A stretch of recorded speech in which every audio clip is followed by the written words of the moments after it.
Bonjour les amis et bienvenue sur votre toute nouvelle chaîne de bien-être, santé et biologie. Si vous êtes nouveau sur la chaîne, n'oubliez pas de vous abonner et de cliquer sur la cloche de notification pour ne manquer aucune de nos vidéos. Les programmes de dépistage visent à identifier les personnes atteintes de cancer à un stade plus précoce et à permettre un traitement avant que la croissance et la propagation ne se soient produites. Il permet également de détecter les excroissances précancéreuses, telles que les polypes, avant même que le cancer ne se développe.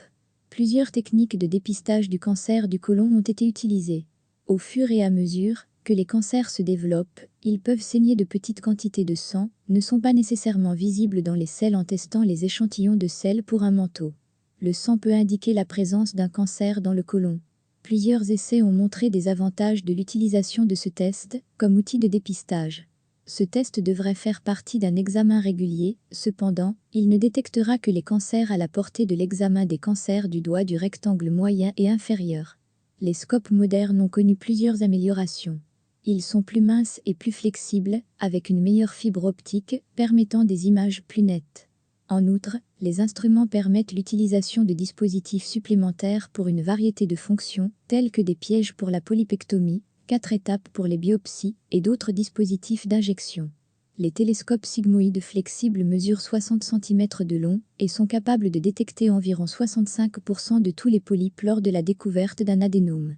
Une coloscopie est généralement nécessaire pour évaluer le contrôle de la cause intestinale proximale. Des études ont montré des avantages en termes de réduction de la mortalité et de l'incidence du cancer du côlon. Cependant, ils n'évaluent que l'extrémité numérique du côlon. Une coloscopie est l'étalon or en termes de dépistage. Une portée pénètre dans le rectum et est étendue à travers tout le côlon.